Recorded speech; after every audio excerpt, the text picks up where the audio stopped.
Radio Z. L'air du temps, je vous l'annonçais, sur le désir d'enfant. C'est une émission spéciale et aussi grand soit-il, ce désir d'enfant, eh bien parfois, il est pas facile de l'assouvir, ce désir. On va parler ce matin de ce combat que certains parents, les mamans évidemment, mais les papas également, ce combat qui est mené par ses parents pour avoir ce bonheur, pour avoir ce miracle arrivé. Alors bien évidemment, on abordera également le thème de la PMA, la procréation médicalement assistée, qui regroupe en fait toutes les techniques médicales qui sont utilisées pour aider ces couples à concevoir naturellement. Alors, au programme de cette émission, dans la première partie, j'aurai le grand plaisir d'avoir celle qui vous présente des livres et des enfants tous les mercredis à 9h35. Je vous le dis souvent, elle donne envie de faire des bébés. Elle est à nos côtés. C'est Nathalie Zilberman. Bonjour Nathalie. Bonjour Léa, comment allez-vous ? Ça va bien Nathalie. C'est vrai que c'est un sujet, alors pas facile, mais qui donne quand même du sourire parce que très souvent, ça se termine bien et qu'il y a un miracle qui arrive. Alors, le sujet, en fait, m'est arrivé, moi, comme il y a déjà quelques années, avec une autrice qui s'appelle Maya Brahmi. Et à l'époque, elle avait sorti un livre qui s'intitulait « La femme inhabitée », parce que c'est ce qu'on lui disait quand elle venait voir les médecins. C'est très dur à entendre. C'est dur de dire ça. Et moi, quand elle venait me voir, alors je lui dis, tu sais quoi, Maya, je vais te dire, je crois que je vais faire un enfant et je vais te le donner. Elle me dit, mais t'es folle. Et je lui dis, non, c'est pas grave, ne t'inquiète pas. Ou alors, moi, j'en ai 5. Je t'en donnerai un s'il faut, parce que comme ça, au moins, tu pourras assouvir ton désir de devenir parent. Ce serait un beau cadeau. Voilà. Et ça se faisait beaucoup en Afrique du Nord. Oui, ça se faisait énormément en Afrique du Nord. Et à l'époque, elle me disait, mais Nathalie, tu es folle, pourquoi ? Je dis, parce qu'il y a des femmes qui peuvent faire des enfants et qui, quelquefois, les reçoivent ou les accueillent très, très mal. Il y en a d'autres qui ne peuvent pas avoir d'enfants et qui pleurent toute la journée. Et il y en a d'autres qui rêvent d'avoir ces enfants et qui les attendent tellement longtemps que on a l'impression que ce longtemps n'arrivera jamais. On va en parler dans quelques instants. Je donne le nom de votre invitée, Nathalie, puisque vous n'êtes pas venue seule. Vous êtes venue avec une autrice. Son nom, Anaëlle Assayag, et elle est l'auteure de ce livre, Un bébé miracle. Et vous aurez également d'autres livres à nous présenter sur ce thème pendant l'émission. Et puis, en seconde partie d'émission, mais elle intervient dès qu'elle le souhaite, vous le savez, vous l'écoutez, celle que vous écoutez tous les matins de 6h à 9h. Ilana Ferradian qui sourit déjà parce qu'elle a beaucoup d'humour. Et elle a beaucoup de choses à dire. Et elle a beaucoup de choses à dire. Elle a eu la gentillesse d'accepter de venir témoigner pour nous de son histoire. Une histoire qui n'est pas facile. C'est ce combat justement. C'est ce chemin pavé de désillusions, parfois de tristesse, de déception. Et puis, un miracle au bout du tunnel. Au bout du tunnel, absolument. Ilana, merci également d'avoir accepté. Alors, Nathalie, on vous écoute nous présenter ce livre, Un bébé miracle. Alors déjà, comment j'ai rencontré Anaëlle Assayag. Anaëlle, bonjour. Merci, nous sommes sur le même groupe Facebook, je crois, des EI. Je crois que ça s'est passé comme ça. Et aujourd'hui, sur ce groupe-là, à chaque fois qu'il y a quelqu'un qui parle de littérature jeunesse, on m'a Nathalie Zilberman. On te tag. Voilà, on me tag. Et en réalité, c'est vrai qu'on a tout de suite discuté. Et Anaëlle, vous m'avez confié que vous aviez écrit un livre, Un bébé miracle, un livre qui est adapté pour les enfants, parce que j'ai fait des recherches et finalement, j'ai pas trouvé de véritable littérature autour de ce sujet, parce que c'est encore un sujet tabou. Vous savez, en littérature jeunesse, pour que les informations remontent au cerveau des éditeurs en se disant est-ce que ça va choquer, est-ce que ça ne va pas choquer, ça met un certain temps. Et là, donc on se parle assez rapidement. Et finalement, je reçois le livre. Et quand je reçois le livre est d'une très grande douceur. Il y a vous y avez mis beaucoup de cœur. Et en même temps, vous racontez cette histoire, ce parcours détonnant, long, quelquefois avec des rebondissements. Il y a eu des hauts, des bas, beaucoup de bas. Voilà, beaucoup de bas pour que ce bébé miracle arrive et on découvre que sur cette couverture, il y a vous, le papa, et ce petit garçon. Alors racontez-nous un petit peu, parce que je pense que, vous voyez, nos auditeurs ne connaissent pas ces chemins de traverse qu'on doit emprunter pour devenir parent. En fait, donc un bébé miracle, ça raconte tout simplement mon conte de fées personnel. Donc c'est vraiment notre histoire à mon mari, mon fils et moi. Ça a été un parcours du combattant pour devenir maman. J'ai mis 4 ans pour avoir mon fils dans les bras. Et très tôt après sa naissance, alors moi j'écris depuis toujours déjà, c'est une vraie passion. J'ai écrit beaucoup de textes autour de l'infertilité notamment. Et donc, naturellement, j'ai écrit cette histoire et je sais pas, voilà, c'est venu naturellement de l'écrire en version conte de fées parce que j'aime ce qui est très doux et féerique. Je travaille auprès des nouveau-nés, donc voilà, tout ça pour moi c'est naturel. Et je me suis dit, il est quand même trop joli finalement pour en faire quelque chose, juste un texte partagé à la va-vite sur Facebook comme je le fais d'habitude. Et donc je me suis dit non, je vais en faire quelque chose et je sais pas pourquoi ça a mis autant de temps après. Je pense que je me sentais pas légitime peut-être. Et j'ai eu finalement un déclic, finalement il y a peu, et je me suis lancée. Pourquoi le destiner aux enfants et ne pas faire un livre pour les parents ? Eh ben, moi je dirais qu'en fait il est destiné à tous parce qu'il n'y a pas. D'ailleurs, je le dis souvent, il y a plusieurs interprétations possibles avec ce livre. En fait, on va le lire aller à des enfants de 2-3 ans qui vont le voir comme un petit conte de fées classique, on va dire. Les enfants un petit peu plus grands qui vont se poser un peu plus de questions justement quant à comment avoir un bébé et pourquoi ça peut mettre du temps. Et les parents qui vont le lire d'une première manière et qui peuvent le relire en se disant « Ah bah tiens, j'ai vu sur une des pages, justement, je parle de la fée Fivette qui arrive comme par magie avec, juste avant, il y a le druide qui arrive avec sa potion magique, justement. On peut le voir comme plusieurs manières. On peut le voir comme Dieu qui intervient. On peut le voir comme justement le médecin qui arrive avec son traitement PMA. On peut le voir comme... de 1000 manières. Et donc cette fée Fivette, elle a du coup une baguette en forme un peu d'injection, mais les enfants ne le voient pas parce que c'est très fin. Suggéré, voilà, c'est suggéré. ça. Et donc pareil, on peut la fée, elle peut être, on peut se dire c'est donc lié à la five, mais ça peut être tout simplement un parcours qui a été long et voilà, donc cette fée finalement arrive comme par magie. Voilà. Mais que d'horribles mots autour de ce parcours du combattant. Vous imaginez l'infertilité, la FIV, la PMA, alors que finalement il y a beaucoup d'amour qui ressort de votre livre, mais aussi de vos histoires à toutes les deux. Et votre ténacité, c'est ça aussi qu'il faut raconter.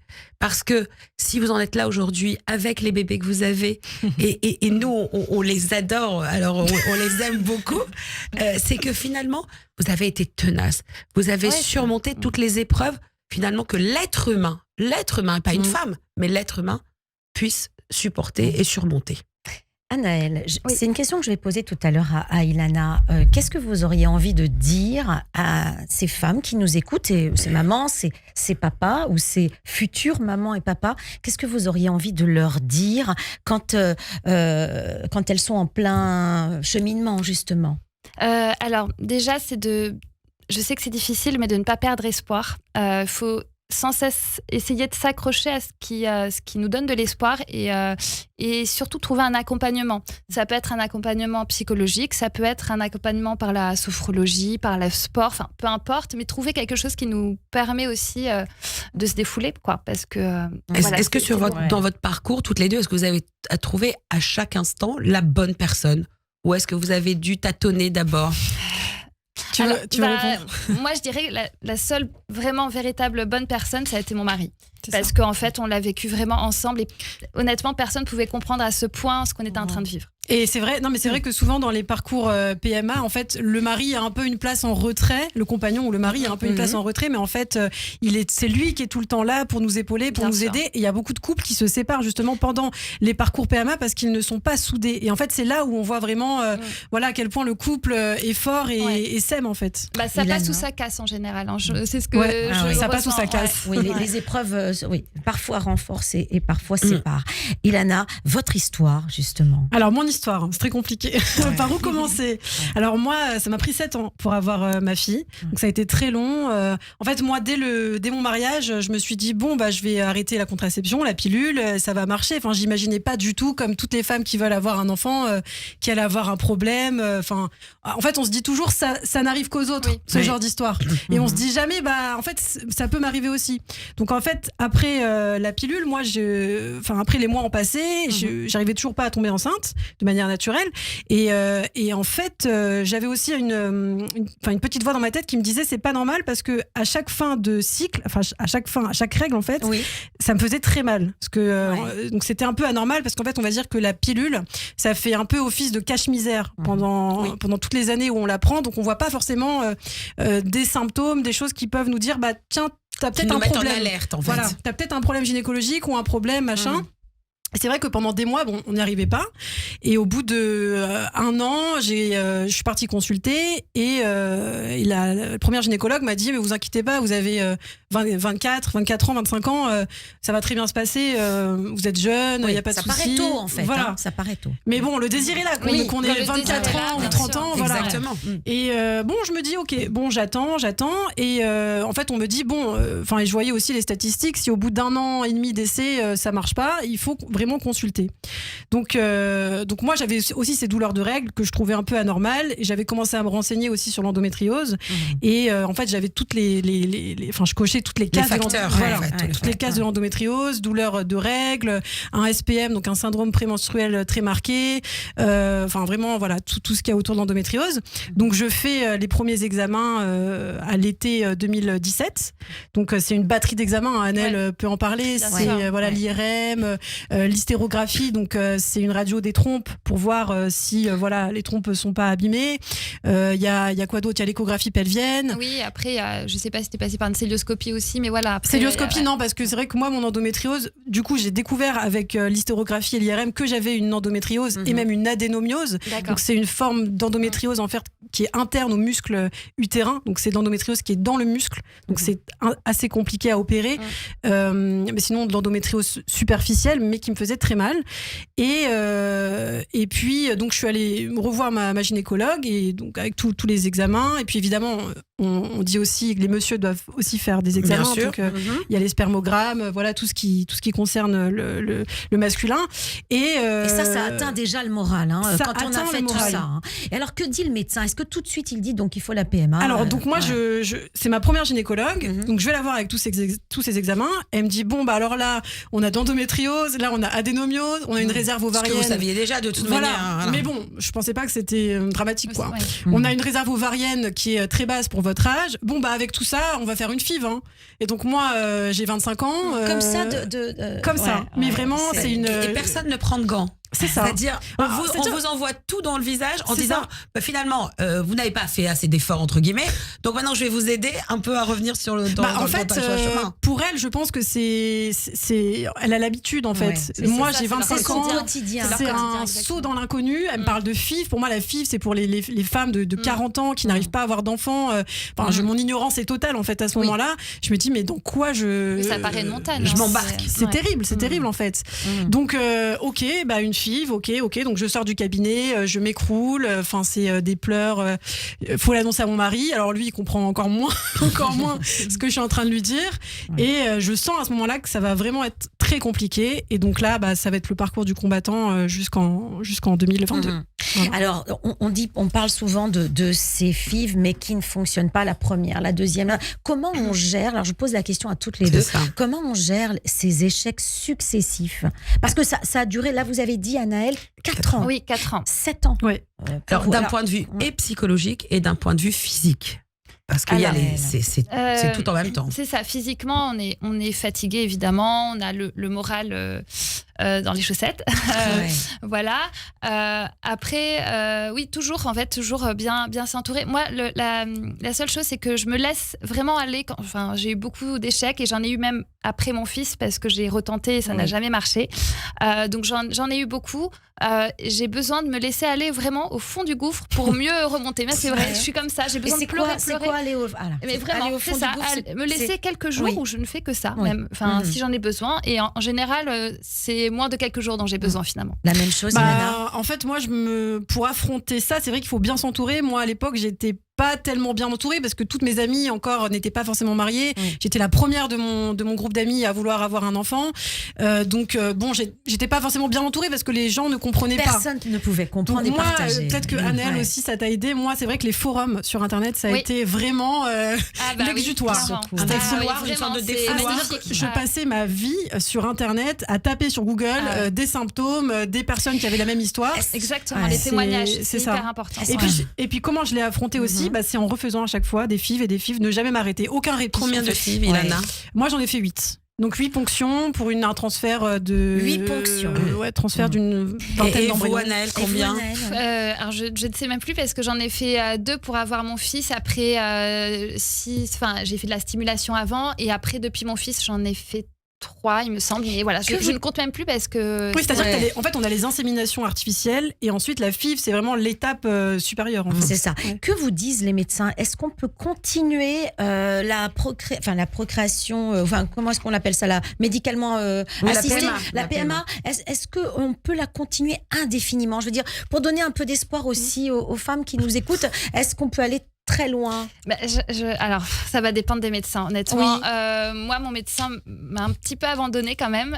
J'ai pas eu de retour suite à mon dernier échec de FIV, par exemple. Oui. Alors que je sais pertinemment que si j'étais allée voir quelqu'un d'autre, peut-être qu'il m'aurait davantage accompagnée, peut-être qu'il m'aurait proposé autre chose. Je ne sais pas, voilà. Donc, je pense que ça dépend vraiment du parcours et du parcours. de l'accompagnement. Je voudrais juste savoir, vous avez vos groupes d'amis qui, elles, ensuite se sont mariées, ont eu des enfants. Très intéressant. Quel regard elles ont porté sur vous Alors ça, c'est très important, très intéressant parce que ça pèse très lourd sur le psychologique. Je trouve que la pression sociale déjà qu'on s'impose en fait finalement, parce que personne nous dit fais des enfants. Mais c'est vrai qu'il y a toujours cette pression sociale de la grand-mère, la mère. Alors c'est quand le petit-fils, le machin. Et c'est vrai que quand on commence à voir les amis qui se marient et qui tombent enceintes, c'est-à-dire que elles n'avaient pas encore rencontré leur mari, que moi j'essayais déjà de faire un enfant. C'est très dur et parfois les réactions peuvent être très violentes. Moi, j'ai en souvenir des discussions avec des amis entre guillemets à qui je parle plus. Une amie qui m'a dit un jour, de toute façon, le jour où je tomberai enceinte, tu seras pas heureuse pour moi. C'est terrible de se prendre ça. Mais c'est terrible d'entendre ça. C'est terrible parce qu'en fait, elle comprend pas ce qu'on vit à ce moment-là. Et en fait, elle anticipe sur vos pensées en fait. En fait, elle appuie sur la chose qui nous fait du mal. Voilà. Alors, on va s'interrompre dans une minute, mais j'ai une question. Alors, c'est de l'ordre de l'abstrait, mais le jour où vous êtes tombée enceinte finalement à la 8e FIV pour vous, Ilana, et Anaëlle à la 3e, à la deuxième. Est-ce que vous avez senti quelque chose, peut-être abstrait, de différent ce jour-là, ce moment-là où ça a fonctionné? Alors moi, moi bizarrement, je sais pas, je le sentais. Alors à la base, on m'avait implanté 2 embryons et j'ai très vite senti. Alors pareil, je ne peux pas expliquer, mais j'ai très vite senti qu'il y en a un qui était parti. Et je savais qu'il y en avait un qui était resté et je savais que c'était un garçon. Je sais pas. C'est fou ça. Voilà. Et Ilana, alors non, moi, histoire totalement différente. En fait, moi, j'ai changé 3 fois de médecin.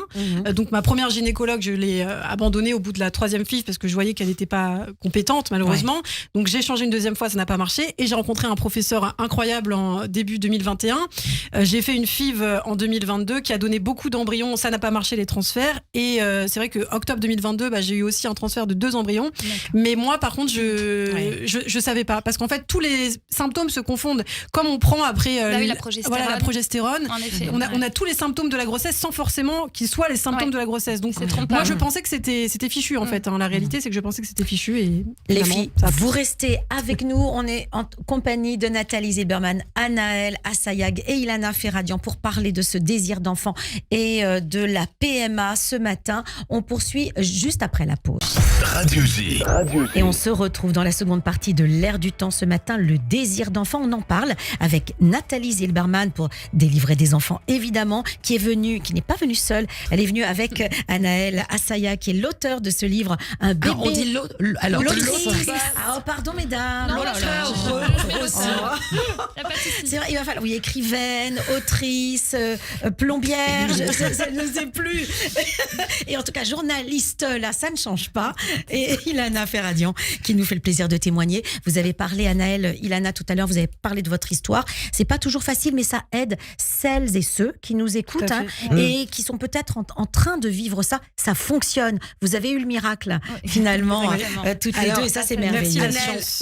Oui, exactement. Anaëlle, vous avez choisi, vous, pour vous exprimer et en tout cas donner en tout cas de l'énergie, de la force à toutes celles qui vont malheureusement passer par ce parcours si complexe, avec ce livre qui est Le bébé miracle, que vous sortez, je crois, en auto-édition. Oui, en auto-édition, on peut le trouver sur les plateformes. Sur mon site, unbébémiracle.com. Voilà. Il y a un petit mot sur les illustrations que j'adore. Alors, c'est trop mignon, c'est trop douce. On est vraiment dans l'enfance.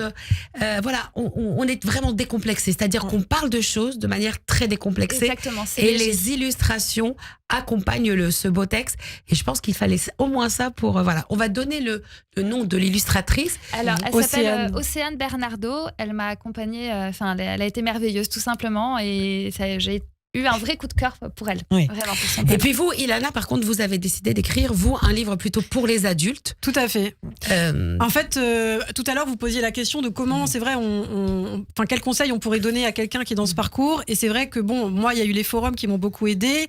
Il y a aussi l'écriture. Et c'est vrai que, en fait, j'écrivais au jour le jour toutes mes émotions, tout ce que je vivais, parce que j'avais vraiment besoin d'extérioriser. Et comme personne à l'époque ne pouvait vraiment comprendre un petit peu ma détresse, ça m'a vraiment aidé. Et en fait, arrivé au bout de 150, 200 pages, je me suis dit, mais attends, c'est vraiment...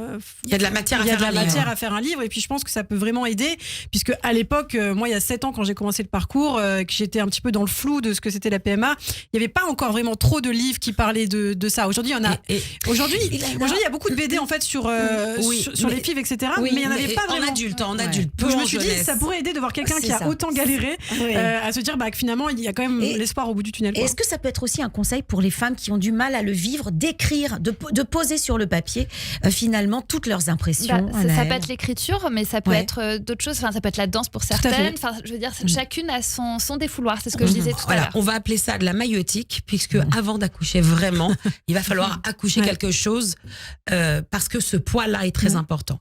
Et donc, autour de cette thématique, alors en adulte, effectivement, on a beaucoup de titres, mais au niveau des enfants, c'est un peu compliqué. Donc, vous savez que cette semaine, c'est la semaine consacrée à l'endométriose. Ça tombe bien, c'était pas prévu. Aux éditions, il n'y a pas de hasard. Le courrier du livre, donc Nathalie André et Violette Suquet, Endo Girls, une enquête sans tabou sur l'endométriose et la santé des femmes. Il faut le savoir, toutes les femmes qui arrivaient, qui disaient j'ai mal au ventre, je me sens pas bien, on disait à l'époque, arrêtez, c'est dans vos têtes, et on parlait même pas d'endométriose. Donc là, c'est une véritable enquête. C'est très bien que le gouvernement aujourd'hui prenne un petit peu ce sujet, qu'Emmanuel Macron demande à ce que chaque femme fasse un bilan de fertilité à 25 ans si elle le souhaite. Je trouve que c'est une très bonne idée, en fait. Donc là, il y a énormément, et c'est sous la forme de bande dessinée. Ensuite, on aura aux éditions Rajo, ça s'appelle Nos identités futures. Évidemment, parce que quand on se sent pas une femme accomplie finalement, parce que vous le disiez tout à l'heure, Ilana, la pression de la société. Donc nos identités futures, celles qu'on imagine et celles qu'on espère, c'est chez Rajo. Elka Imani, Roman Ledin, Goodnight Lullaby, Joël Mimba et Noé Pratt, avec la participation de Nesrine Slaoui. Un livre pour les tout petits chez Delcourt en bande dessinée, Les premiers mois de bébé. Je pense que ça aussi, c'est très beaux important. cheveux du personnage, en tout cas. Oui. Un peu comme les vôtres. On a parlé chez Nathan les petites histoires. Les petites histoires Filiosa, parce que vive la famille. C'est 3 histoires pour s'aimer encore plus. Parce que quand on passe de 2 à 3 et qu'on a tant d'espérer, je peux vous dire que ça doit changer la vie au quotidien. Donc ça, c'est très important. On dort beaucoup moins. On crie beaucoup plus. Aux éditions First, parce que vous parliez tout à l'heure des papas, Tu vas être papa de Cédric Einstein, illustré par Blackett, Ma petite famille. Là aussi, parce que je crois que dans cette aventure, même si vous êtes les premières concernées, on n'oublie pas que vous formez un couple, un bloc, et c'est ensemble que vous avancez. Et là, à l'intérieur de ce livre, on apprend comment devenir papa. C'est pas évident. D'ailleurs, on n'a pas dit, mais les papas doivent souffrir aussi d'impuissance, parce qu'ils sont impuissants devant la souffrance de leur femme. Et puis ils souffrent eux-mêmes pour eux-mêmes, en fait. En plus, ils souffrent davantage aussi quand l'infertilité vient d'eux. Alors là, c'est terrible, parce qu'ils se sentent moins peut-être hommes que les autres. Et encore le regard de la société. Encore le regard de la société. Mais c'est vrai que c'est vraiment un pilier d'avoir un bon mari, un bon compagnon, c'est vraiment très important. Ensuite, vous savez qu'à la crèche, on apprend aujourd'hui la langue des signes. Maman, il arrive quand bébé. Voyez, faut le faire avec une voix de bébé. Maman, il arrive quand bébé. C'est 20 signes pour apprendre tous les termes, en tout cas autour de bébé, de l'amour. Il y a des vidéos, il y a des QR codes. Il y aura aussi chez Nathan de Suzy Morgenstern, Perla, bientôt grande sœur. Là aussi, j'espère pour vous. Voilà, que ça arrivera très très vite. Voilà. On a aussi jeu d'éveil avec mon bébé. Toutes les astuces pour reproduire 80 jeux chez First.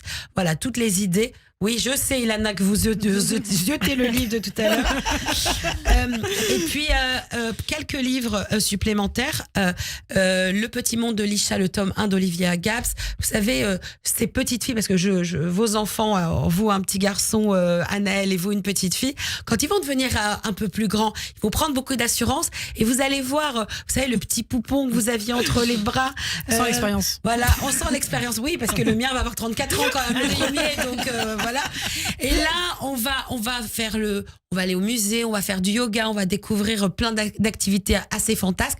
Donc vraiment, ça c'est c'est génial pour les petits. Pour vous, parce que je vous l'offrirai pour la petite, La Ronde de nuit de Marie-Cécile Dardenne chez Alice Éditions, un livre cartonné pour les petites mains indélicates, avec de belles couleurs, avec des bouts arrondis, avec des éléphants, des animaux, et c'est vraiment magique. Et puis pour le vôtre, Anaël, j'ai décidé. Qu'est-ce que c'est ? C'est le calendrier des pompiers ?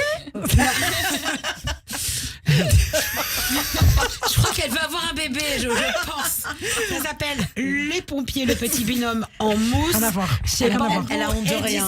Elle apporte le calendrier. Non, mais vous savez, les enfants, ils aiment bien. On a besoin d'avoir des références. C'est vrai. Donc, je vous l'offre avec grand plaisir pour votre fils. Mais tout ça pour vous dire qu'aujourd'hui, en littérature jeunesse, le sujet est très mal abordé. Je pense qu'il va falloir encore quelques temps pour avoir des livres intéressants et créé par des mamans concernées. Vous savez, on est encore un peu frileux parce que comment expliquer aux enfants, comment leur raconter, comment leur dire la vérité. Puis quelquefois c'est pas facile parce que quand on a un bébé miracle, c'est pas facile de dire les choses. Et on doit dépasser ce stade, mais je pense que vous pourriez être des porte-drapeaux de ce combat. On l'espère, en tout cas. Essayer. En tout cas, on va vous laisser le dernier mot, les filles, Anaël, Ilana. Peut-être d'abord nous dire le prénom de vos bébés, si vous voulez, en tout cas. et puis dire peut-être un dernier mot sur ce que l'on peut dire à ces femmes, un mot d'encouragement. Oui. Alors mon fils s'appelle Dan, le prince Dan qu'on voit dans le livre, et qui, je pense qu'il sera content de m'entendre le dire, mais il a participé à la création du livre. Donc il m'a aidé sur certaines pages et voilà. Et le mot d'encouragement, c'est vraiment l'espoir. Garder espoir. Et puis la tikva. Ouais, exactement. Et puis se sentir être bien accompagné. Voilà. Je crois que c'est l'essentiel. Et ben alors moi, ma petite fille s'appelle Victoria parce que c'est la victoire. C'est la victoire après 7 ans de galère. Donc vraiment petit bébé merveilleux. Et c'est vrai que en mot d'encouragement, c'est vrai que c'est compliqué. Garder l'espoir. Moi, c'est vrai que j'ai jamais arrêté malgré tous les échecs, malgré tous les transferts qui marchaient pas. J'ai jamais arrêté d'enchaîner. J'ai enchaîné. Je me suis dit tant que j'ai des ovaires, tant que j'ai un utérus, ça peut marcher, ça va marcher. Et je me suis toujours dit que j'allais avoir un enfant, que j'étais faite pour ça. Alors dites-vous ça, que vous êtes faite pour être maman et que ça va finir par arriver. Un joli mot de la fin. Merci que je vous mesdames, dise, rapidement, parce qu'on a déjà dépassé le temps. sais bien. Mais ici, on a de véritables combattantes. Eh bien voilà, c'était l'émission des combattantes avec Nathalie Zilberman, Anaël Assayag et Ilana Ferradian. Merci les filles, à bientôt. Merci.